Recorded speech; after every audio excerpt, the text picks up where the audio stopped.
뉴스 브리핑. 브래드 라펜스퍼거 조지아주 국무장관은 어제 오전 대통령 선거에 대해 지금은 조지아가 결과를 발표하기엔 표 차이가 너무 나지 않는다며 재검표를 실시할 것이라고 밝혔습니다. 오늘 새벽 8시 현재 공식 집계에 따르면 바이든 후보가 246만 1,455표를 얻어 49.45%의 득표율로 49.31%의 245만 4,207표를 얻은 트럼프 대통령을 7,248표 앞선 것으로 나타났습니다. 어젯밤 9시경 4천여 표 차이였던 것보다 격차가 조금 더 벌어진 것입니다. 조지아주법은 0.5% 미만의 차이로 승패가 갈릴 경우 후보자의 요청이 있으면 재검표가 실시됩니다. 라펜스퍼거 장관은 재검표가 이달 말까지 진행될 것 같다고 어제 발표했습니다. 미시건주 앤트림 카운티 선관위는 소프트웨어가 오류를 일으켜 6,000표가 잘못 처리된 것을 확인하고 수정했다고 밝혔습니다. 애초에 앤트림 카운티는 바이든 후보가 트럼프 대통령보다 3,000표 앞선다고 발표했는데 오류를 바로잡은 뒤에 다시 발표한 결과는 트럼프 대통령이 바이든 후보보다 2,500표가량 앞서는 것으로 뒤집어졌습니다. 로라 칵스 미시간 공화당 대표는 어제 기자회견을 갖고 미시간 주 내 47개 카운티에서 앤트림 카운티가 사용한 것과 같은 소프트웨어를 사용하고 있다면서 이 카운티들에서도 앤트림 카운티와 유사한 오류가 있는지 확인해야만 한다고 주장했습니다. 조셉 바이든 민주당 대선 후보는 자신이 대선에서 승리할 것이고 그의 주도하에 국가 현안에 대한 행동권이 생겼다며 자신감을 나타냈다고 뉴욕타임스가 보도했습니다. 국민들이 변화를 원한다는 것이 점차 명확해졌고 코로나에 대한 행동, 경제, 기후변화, 체계적 인종차별에 대한 권한을 자신에게 줬다는 겁니다. 바이든은 아직 최종 승리 선언을 하지 않고 있습니다만 그는 어제 델라웨어에서 한 연설을 통해 자신이 7,400만 표를 얻었다며 역대 미국 역사상 어떤 대통령보다도 많은 표를 받았다고 강조했습니다. 바이든 후보는 우리 모두는 인내심을 갖고 침착해야 한다며 우리가 모든 표를 셀 수 있기까지 그 과정이 잘 풀리도록 하자고 말했습니다. 그러면서 사람들이 그것을 막으려고 얼마나 애를 쓰든 상관없다며 개표 중단이 일어나도록 내버려 두지 않을 것이라고 힘주어 말했습니다. 연방 하원의원 선거에 출마한 5명의 한인 후보들 중 2명이 이미 당선을 확정지었는데요. 추가로 캘리포니아주에서 2명의 후보가 당선 가능성을 높여 관심이 쏠리고 있습니다. 캘리포니아주 제48선거구에 출마한 미셸 박스틸 후보와 제39선거구에 출마한 영킴 후보는 둘 다 공화당 후보로 민주당 현직 의원을 누르고 승리할 가능성이 있다고 로스앤젤레스 타임스가 보도했습니다. 미셸 박 후보는 50.8%를 얻어 49.2%를 얻은 현직 할리 루다 의원을 약 6,200표 차로 앞서고 있고 영킴 후보는 50.5%의 득표율로 49.5%를 얻은 현직 질 치스테노르 의원을 약 2,900표 차로 앞서고 있습니다. 캘리포니아주 선거당국은 우편투표와 잠정투표 등을 고려해 12월 11일 최종 공식 발표를 하겠다고 공지했습니다. 펜실베니아 공화당이 연방 대법원에 선거일 이후 배달된 우편투표 용지를 분리해달라고 요청한 데 대해 사무엘 엘리토 대법관은 공화당의 요청을 받아들여 펜실베니아 선관위 측에 우편투표 용지 분리를 명령하고 오늘까지 당국자의 답변을 요구했습니다. 하지만 엘리토 대법관은 공화당이 요청한 개표 중단에 대해서는 별도의 명령을 내리지 않았습니다. 이를 두고 일각에서는 개표 중단 소송이 기각됐다고 보도했지만 명령이 내려지지 않은 것은 우선 선관위의 입장을 청취한 뒤에 결정을 내리겠다는 신중함이라는 것이 법조계의 해석입니다. 한편 워싱턴 포스트는 공화당 측이 전국 여러 곳에서 개표를 중단하거나 연기하기 위한 노력을 계속하고 있으며 이를 위해 최소 35명의 변호사가 포함된 대형 법률팀을 조직해 운영하고 있다고 보도했습니다. 도널드 트럼프 대통령의 비서실장인 마크 메도우스가 코로나 바이러스에 감염됐다고 CNN이 2명의 익명의 소식통을 인용해 어제 보도했습니다. CNN에 따르면 메도우스 비서실장이 지난 수요일 양성 반응을 보였지만 증상이 있었는지는 확실치 않다고 전하고 화요일 선거 이후 자문위원들과 가까이 있었으며 최소 4명의 선거 캠프 자문단이 감염됐다고 덧붙였습니다. 하지만 백악관은 이 같은 내용과 관련해 발표하거나 확인하지 않고 있다고 블룸버그 통신이 전했습니다. 조지아주에서는 연방 상원 의원 2명을 모두 새로 선출하는 선거가 함께 치러졌는데 둘 다 결선 투표로 늦춰지는 결과가 나와 주목받고 있습니다. 데이빗 퍼듀 상원 의원은 득표율 49.78%를 얻었고 민주당의 존 오소프 후보는 47.9%를 받으면서 양측 모두 과반수 득표에 실패해 결선 투표를 갖게 됐습니다. 자니 아이잭슨 상원 의원의 자녀 임기를 채울 보궐선거 역시 21명의 후보들이 출마한 가운데 라파엘 워낙 민주당 후보가 32.89%를 얻고 현직 임시 상원 의원인 켈리 래플러 의원이 25.94%를 얻어 결선 투표행 티켓을 챙겼습니다. 결선 투표는 내년 1월 5일 치러질 예정입니다. 코로나 바이러스 여파로 재택근무를 했을 경우 주에 내는 세금이 늘어나는 것을 볼 수도 있다고 CNBC 방송이 어제 보도했습니다. 전미 공인회계사협회의 연구에 따르면 전염병 기간 동안 원격으로 일했던 성인의 절반 이상이 새로운 위치를 반영하기 위해 세금 원천 징수를 갱신하지 않았기 때문에 예상치 않았던 세금을 내야 하는 현실에 직면할 수 있다는 것입니다. 다른 장소에서 일하는 사람들은 내년에 신고할 때 비거주자에 대한 세금 때문에 곤경에 처할 수 있는데요. 다른 주에서 근무한 시간과 위치를 추적해 주세 원천 징수를 조정해야 한다고 전문가들은 조언했습니다. 열대성 저기압 에타의 다음 주말 초 영향을 앞두고 마이애미를 포함한 남부 플로리다에 열대성 폭풍주의보가 발령됐습니다. 폭풍주의보는 쿠바와 바하마 북서부 지역에 내려졌고 쿠바 일부 지역과 카이만 제도에는 폭풍경보가 계속되고 있습니다. 에타는 다음 주 초 미국 본토에 상륙할 것으로 예상되는데요. 북동방향으로 이동하면서 걸프만에 상륙할 가능성이 높은 것으로 전망됩니다. 돌풍과 폭우로 인한 피해가 없도록 준비하셔야겠습니다. 애틀란타 총영사관은 월드 어페어스 카운슬 오브 아틀란타와 공동으로 미 대선 이후 한미 관계 및 한반도 정책에 관한 웨비나를 개최합니다. 오는 12일 목요일 낮 12시부터 1시간 정도 진행될 이번 웨비나에는 주한 미국 대사를 지낸 마크 리퍼트 보잉사 국제부회장과 국가안보위원회 아시아국장을 지낸 마이클 그린 조지타운 대학 교수가 연사로 나섭니다. 누구나 사전 등록하면 무료로 참관할 수 있습니다. 자세한 내용은 뉴스앤포스트의 기사를 참조하시기 바랍니다. 경험과 실적이 증명하는 김효지 부동산 전문인. 학자금과 대학 입시 상담은 AGM 인스티튜트. 안녕하십니까, 홍성고 기자입니다. 대통령 선거가 아직 끝나지 않았죠. 많은 분들이 지금 기다리고 계시지만 굉장히 오랜 시간을 기다려야 할 것 같습니다. 조지아주가 재검표를 하겠다고 어제 발표했습니다. 재검표하게 되면 이달 말까지는 개표 과정이 진행이 될 것이다. 이렇게 지금 얘기가 나왔습니다. 그러니까 다시 바꿔서 이야기하면 이달 말까지는 누가 대통령이 될지 결정하기가 어려웠다라는 이런 상황이 되는 것입니다. 위스콘신주도 지금 재검표가 들어가야 되는 상황이고 조지아까지 이런 상황이죠. 앞으로 또 경합주 중에서 몇 곳이 더 재검표를 해야 되는 상황이 벌어질지 우리가 알 수 없는 이런 상황입니다. 그러니까 이 결국에는 대통령 선거에 대한 결과가 좀 늦어지게 된다. 이달 말까지 기다리는 것 정도는 사실 기다릴만 합니다. 왜냐하면은 선거인단들이 모여가지고 워싱턴 DC에 모여서 진짜 대통령을 뽑는 투표를 하는, 선거인단 투표를 하는 그 날이 12월 14일이기 때문에 그 전에만 각 주별로 개표가 끝나주면 그러면 큰 문제는 없습니다. 그렇기 때문에 뭐 이달 말까지 개표가 좀 늦어지고 진행이 더뎌진다고, 발표가 더뎌진다고 하더라도 너무 걱정하시거나 우려하지 마시고 그냥 느긋하게 마음 편하게 기다리시는 것이 오히려 낫겠다라는 생각이 듭니다. 당장 지금 아직 개표가 끝나지도 않은 상황에서 하루하루 매 시간마다 어디는 몇 명이나 더했다, 어디는 어떻게 됐다, 뭐 어디가 뒤집혔다, 뭐 이런 얘기들이 나올 때마다 너무 긴장하거나 막 촉각을 곤두세워서 예민하게 반응할 필요는 없다라는 것이죠. 실제로 어제 바이든 후보도 인내심을 가지고 좀 기다려보자. 모든 표가 다 개표될 때까지, 그때까지 우리가 기다려주자. 모든 과정들이 다 진행될 수 있도록 내버려두자. 이제 이렇게 이야기를 했는데 한번 모든 사람들이 실제로 개표가 다 돼서 완전히 다 개표, 그리고 의심이 가는 것들은 다 재검표 다시 하고 다 해서 의혹이 없이 깨끗하게 선거 결과를 받아들일 수 있는 시간을 가질 수 있도록 이게 지금 인내심을 가지고 기다려야 하겠습니다. AP통신이 애리조나주를 자꾸 바이든 후보가 이겼다라고 지금 이야기해가지고요. 선거인단 수를 바이든 후보가 264명을 확보했다. 자꾸 이렇게 이야기를 하는데 그렇다 보니까 또 다른 뭐 USA 투데이라든가 이런 다른 언론사들도 덩달아서 264표를 확보했다. 뭐 네바다주 한 곳만 먹으면 된다. 아니면 뭐 다른 아무 데라도 한 군데만 이기면은 바이든 후보가 대통령이 된다. 자꾸 이렇게 보도를 하고 있는데요. 가짜 뉴스입니다. 아주 분명하게 말씀드리는데 가짜 뉴스입니다. 애리조나 주 선거 당국에서는 어느 후보가 대통령이 당선됐다고 발표한 적이 없습니다. 이건 분명한 사실입니다. 애리조나주 당국에서는 거꾸로 지금 개표해야 될 표가 많이 남아있다 합니다.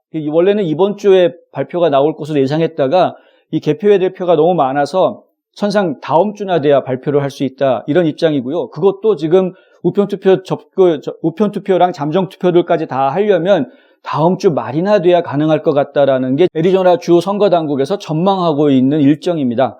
그러니까 지금 애리조나주가 포함됐다는 건 거짓말이고요. 실제 지금 현지의 상황을 놓고 이야기하면 바이든 후보가 확보한 선거인단 수는 253명이고요.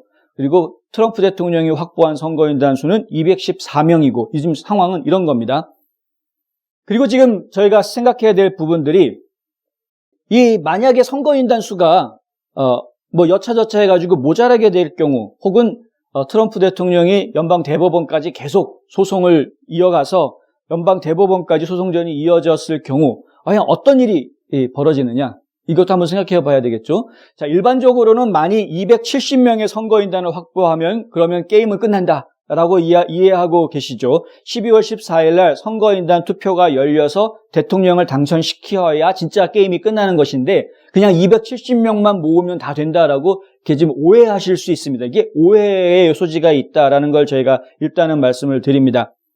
진짜 선거인단이 모여서 뽑는 거는 12월 14일이고요. 이 선거인단이 뽑은 대통령이 누구다라고 공식 발표하는, 공표하는 것은 내년 1월 6일입니다. 그 발표는 상원 의장이 하게 되어 있습니다. 그러니까 부통령이 하게 되어 있는 것이고요. 그 전에 만약에 1월 6일 전에 12월 14일도 아니고 1월 6일 전에 연방 대법원에서 선거에 부정이 있었다라고 판결을 내리면 그러면 이 선거인단 투표 자체가 무효가 되어버릴 수 있습니다.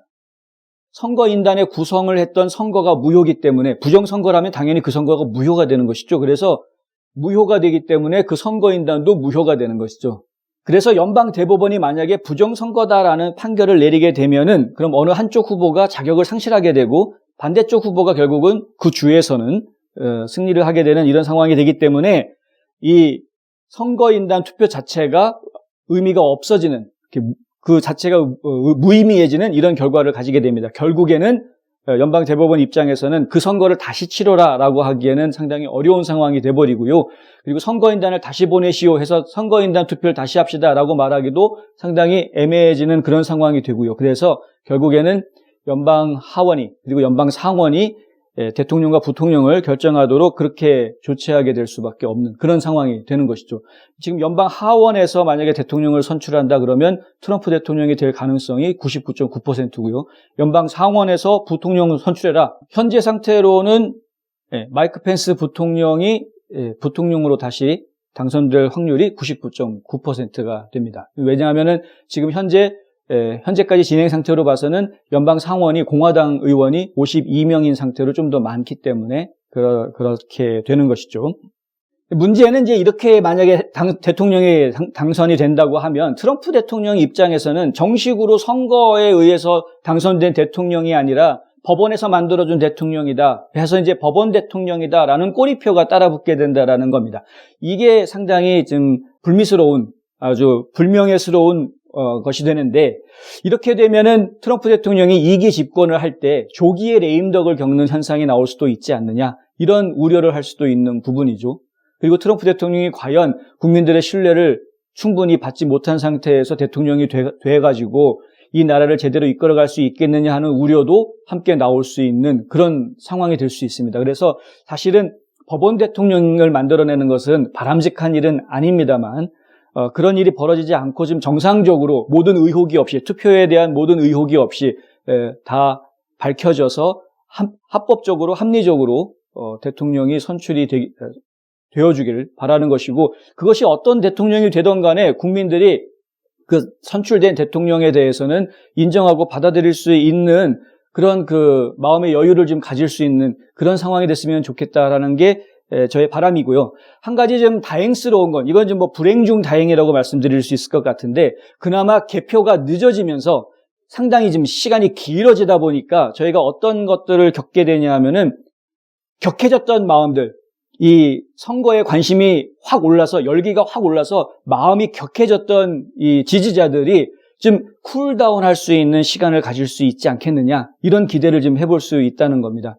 시간이 지나면서 더 격해지지 않겠느냐 이렇게 얘기하는 분도 있을 수 있겠죠. 그런데 거꾸로 시간이 지나면서 좀 쿨다운해지는 사실 지칠 수도 있지 않겠습니까? 선거 결과를 오랫동안 기다리다 보면은 지칠 수도 있는 것인데 제가 처음부터 말씀드렸지만은 이달 말까지는 최소한 아주 여유 있게 기다리셔도 되는 그런 상황이기 때문에 이렇게 좀 시간을 두고 선거 결과를 기다리다 보면 격해졌던 마음들이 가라앉으면서 그러면서 좀 선거 결과에 대해서 좀 더 순응하고 받아들일 수 있는 그런 마음의 준비들이 국민들한테 좀 생기지 않겠느냐 이런 기대도 좀 해볼 수 있는 것이죠.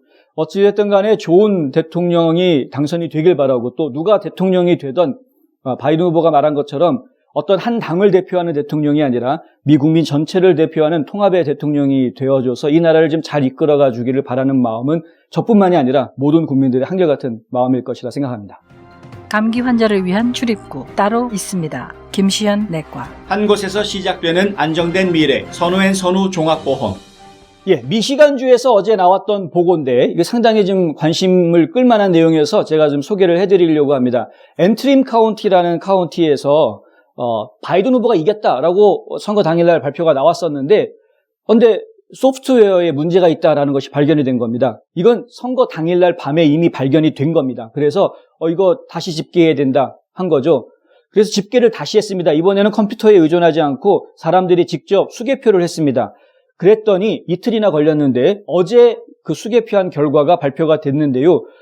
트럼프 대통령이 거꾸로 이겼다라는 발표가 나온 겁니다. 원래는 바이든 후보가 3,000표 정도 앞섰다라고 발표가 처음에 됐었다가 수개표를 해보니까, 그러니까 트럼프 대통령이 한 2,500표 앞섰다, 이런 결과가 나온 겁니다. 무려 6,000표가 이 소프트웨어 오류로 잘못 집계가 됐다라는 그런 결론이 나왔습니다. 당장 미시건주 공화당에서 난리가 났죠. 기자회견을 어제 가졌는데 이 앤트림 카운티, 문제가 됐던 앤트림 카운티가 사용했던 소프트웨어와 똑같은 프로그램을 사용한 카운티가 47개가 있답니다. 미시간주에. 이 미시간주에 있는 47개 카운티는 전부 다 앤트림 카운티처럼 오류가 있을 수도 있으니 다시 수개표해야 된다라고 지금 공화당에서 주장을 하고 나왔습니다. 이 주장을 거부하기가 좀 어려울 것 같은데요. 만약에 이걸 거절한다 그러면 미시간 주 당국은 상당한 의혹을 받게 될 것인데, 근데 만약에 또 이게 수개표가 다시 이루어지게 된다 그러면 이건 사실상의 지금 재검표가 이루어지는 세 번째 주가 미시건 주가 되는 것이 아닌가, 이제 이런 상황이 좀 전개가 될 수도 있는 것이죠. 어떤 결과가 나올지 저희가 좀 더 지켜보도록 하겠습니다. 이번 주 중에 미시건 주 당국에서도 뭔가 좀 대응을 할 것 같은데요. 어떻게 진행이 될지 좀 더 지켜보도록 하겠습니다. 30년 손맛 케이터링의 명가 참사랑. 고객과 직원을 지켜주는 스니즈가 지금 주문하세요. 배너앤프린트. 제가 뉴스에서 말씀드리지 않았지만은 펜실베니아에서 지금 희한한 사건이 벌어졌습니다. 2명이 이 장전이 돼 있는 권총을 차고 차 안에 있는 것을 경찰이 체포를 했는데, 일단은 총기 소지 허가증이 없는 상태에서 총을 가지고 있었기 때문에 일단 무단 무기 소지죄로 체포를 했는데, 체포하고 보니까 이 차 안에 이 허머를, 은색 허머차라고 합니다. 이 허머 아시죠? 완전히 군용 차량 모양 아닙니까? 근데 이 허머 안에 엄청나게 많은 우편투표 용지가 있었다라는 겁니다. 거기에다가 우편투표 용지만 있었던 것이 아니라 무기도 있고 탄약이 나오는데 탄약이 무려 160발의 탄약이 나왔다. 160발, 그럼 대단히 많은 것처럼 느껴지긴 하지만 한 통 정도이긴 한데 어쨌든 그 무기가 발견이 됐다 이거죠. 그리고 지금 CNN에서 보도한 내용에 따르면 차 안에서 QAnon에 관련된 로고가 새겨진 그런 스티커와 모자, 이런 것들이 발견됐다, 이런 이야기를 합니다. 이 체포된 두 사람은 그날 바로 보석으로 풀려났는데 보석금이 무려 75만 불이나 됐다고 합니다. 이 거액의 보석금을 어떻게 처리하고 바로 나왔는지 그것도 지금 미스테리이고요. 누가 내줬는지도 지금 미스테리인 상태이고, 또 재미있는 것은 이 2명이 이 펜실베니아 사람들이 아니라 버지니아에서 원정원 사람들이라는 것 같은, 이게 희한한 겁니다. 지금 CNN에서 보도한 내용을 보면 핵심은 이겁니다. 이 사람들이 누군가의 사주를 받아서 여기까지 이런 일을 벌린 것 같다, 이겁니다. 사주를 받아서 펜실베니아의 컨벤션 센터, 지금 필라델피아에 있는 컨벤션 센터까지 갔다는 거고요. 그 컨벤션 센터에 그 개표소가 있거든요. 그 개표소 현장까지 지금 가짜로 만든 우편투표 용지를 잔뜩 싣고 그곳까지 갔다는 거고, 더군다나 무기를 들고 갔다는 것이고요.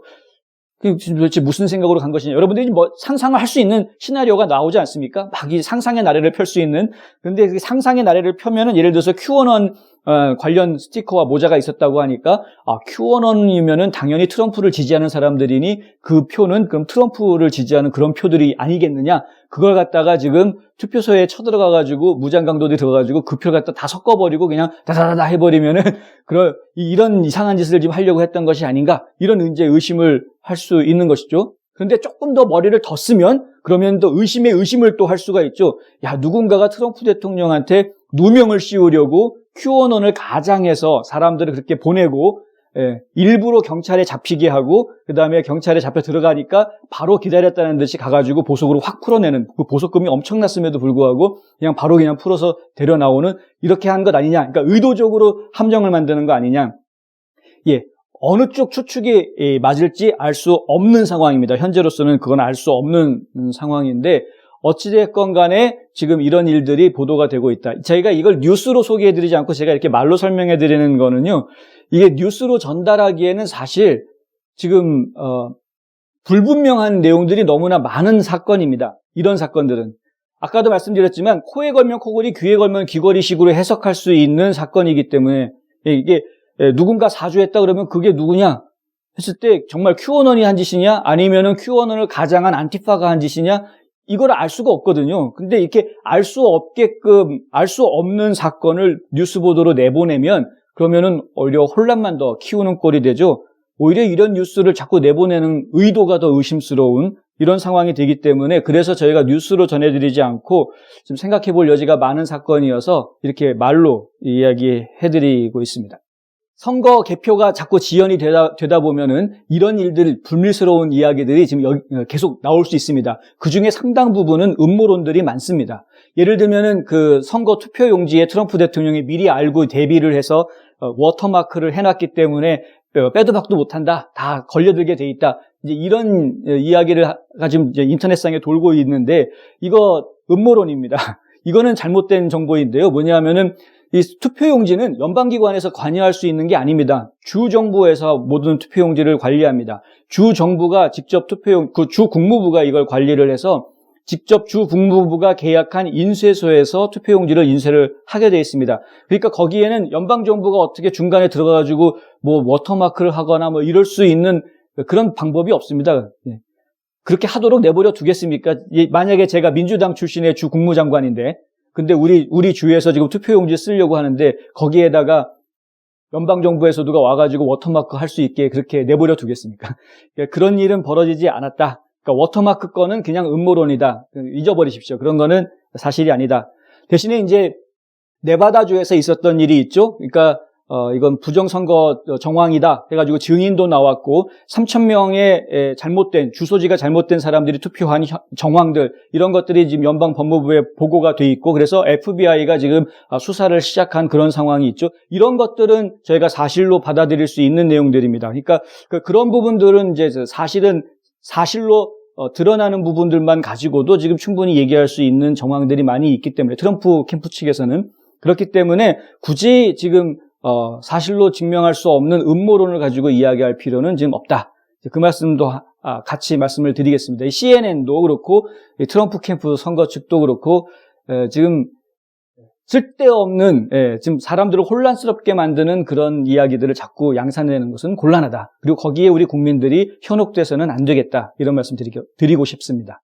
요즘 같은 비대면 시대에 광고도 인터넷이라는 것 아시죠? 그런데 어떻게 해야 될지 모르시겠다고요? 가장 효과적인 인터넷 광고는 좋은 컨텐츠에 붙어 있는 것입니다. 뉴스앤포스트는 좋은 컨텐츠를 만듭니다. 비즈니스가 어려우세요? 뉴스앤포스트에 광고하세요. 좋은 상품이 있는데 알리고 싶으시다고요? 뉴스앤포스트에 광고하세요. 널리 알리고 싶다고요? 뉴스앤포스트에 광고하세요. 뉴스앤포스트는 페이스북, 유튜브, 카카오톡, 트위터 등 다양한 플랫폼으로 컨텐츠를 전달하고 홍보 효과를 극대화해드립니다. 올해 선거가 이 미주 한인들한테 특별히 더 중요하고 관심을 갖게 하는 이유가요, 연방 하원의원에 도전한 미주 한인이 무려 5명, 이제 투표지에 이름이 올라간 한인 후보자가 5명이라는 겁니다. 그 외에도 더 많은 후보자들이 있었지만은 경선 과정에서 탈락을 했고, 이제 본선에 올라간 사람이 5명이 있는데 그 중에서도 지금 4명은 당선 가능성이 높다. 전부터 말씀을 드렸었죠. 자, 2명은 이미 당선이 확정이 지어졌습니다. 민주당 후보인데요, 앤디 킴 후보하고 스트릭랜드 후보 2명이 다 당선이 확정을 지었죠. 근데 지금 나머지 2명 유력한 후보, 지금 결과를 제가 기다리고 있는데 둘 다 캘리포니아주에 있습니다. 원래 캘리포니아주에는 3명의 한인 후보가 나와 있는데 데이비 킴 후보 같은 경우에는 LA에 있는 코리아타운에서 최초의 한인 연방하원이 나오느냐 하는 이제 관심을 저희가 갖고 지켜보고 있는데요. 지금 고메즈 의원, 그러니까 현직 의원하고 표차가 한 10,000표 정도 차이가 나는 그런 상황입니다. 아직 뭐 개표가 좀 더 남아있기는 하지만은 이걸 따라잡아서 역전시키는 거가 과연 쉬울지 좀 불안한 마음으로 좀 지켜보게 하는 그런 상황이고요. 미셸 박스틸 후보 같은 경우에는 지금 50.8% 과반수를 이미 넘었습니다. 50.8%를 얻어가지고요. 1.6% 차이로 지금 앞서고 있는 그런 상황입니다. 개표도 거의 다 끝나갑니다. 개표도 거의 다 끝나가는 상황이어서 지금 미셸 박 후보 같은 경우에는 상당히 유력하다. 지금 저희가 그렇게 생각하고 있고요. 영킴 후보 같은 경우에는 50.5%고 이 지금 상대방 후보하고는 1% 차이가 나는 그런 상황입니다. 아주 끝까지 저희가 긴장해야 되는 그런 상황입니다.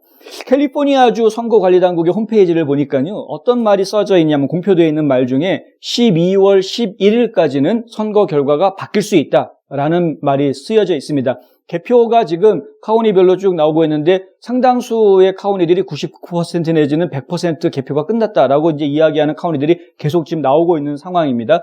이런 상황에서 지금 주 선관위가 밝힌 내용은 12월 11일까지는 결과가 바뀔 수 있다. 왜냐하면은 우편투표 들어온 것과 잠정투표 들어와 있는 것을 개표하면 그런 결과가 바뀔 수 있다라는 그런 이야기입니다. 실제로 영킴 후보 같은 경우에는 2년 전에 그런 일이 있었습니다. 선거 당일날 들어왔던 표 가지고서는 승리를 했는데 그런데 우편투표 들어온 거랑 잠정투표 있는 것들을 개표를 했더니 거기에서 역전 현상이 벌어졌던 것이죠. 한번 2년 전에 이런 일을 겪었기 때문에 지금 영킴 후보는 1% 앞서고는 있지만 안심할 수 없는 이런 상황이라는 것이고요. 미셸 박 후보도 사실은 1.6% 앞서고 있다고는 하지만 역시 안심할 수는 없는 이런 상황에 있는 것이죠. 그래서 저희가 당선이 됐다라고 이야기 못하는데 이 미셸 박 후보나 영킴 후보나 둘 다 공화당 후보입니다. 그리고 지금 도전장을 낸 사람들이 다 현직 의원들이고 민주당 의원들입니다. 그러니까 민주당의 현직 의원들을 대상으로 공화당 후보들이 지금 도전장을 내서 투표를 한 것인데 아시다시피 캘리포니아주는 전체가 지금 민주당이 집권하고 있는 주기 때문에 좀 어려운 고전하는 그런 선거를 치르는 그런 입장이기는 합니다. 근데 좋은 결과가 나오기를 저희가 지금 계속 기대를 하고 있고요. 그리고 이미 2명의 민주당 의원이 배출이 됐으니 2명의 공화당 연방하원 의원이 한인들이 배출이 돼준다고 하면 그러면은 아주 상당히 좋은 그림이 되지 않겠는가. 그리고 미주 한인들의 위상이라든가 영향력이 정치적인 영향력이 굉장히 커질 수 있는 아주 절호의 기회가 아닌가 지금 기대를 하고 지금 보고 있습니다.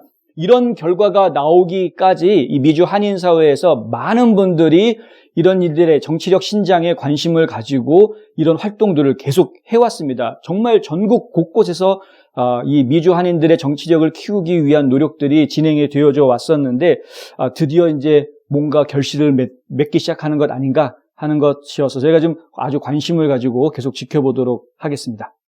여러분도 계속 마음에 응원해 주시기 바라고요. 설사 이번에 원하는 바를 다 우리가 얻어내지 못한다고 하더라도 계속해서 도전하면은 결국에는 한인들의 정치력 신장이 분명히 이루어질 수 있다라는 가능성을 이번에 우리가 보고 있으니까 계속해서 우리가 미주 한인들의 정치력 신장, 미국 사회에서 우리 한인들의 목소리를 키우는 이런 일에 우리 한인들이 좀 더 관심을 가지고 좀 더 적극적으로 참여해야 되겠다라는 각오를 한번 다지는 그런 시간이 됐으면 좋겠습니다.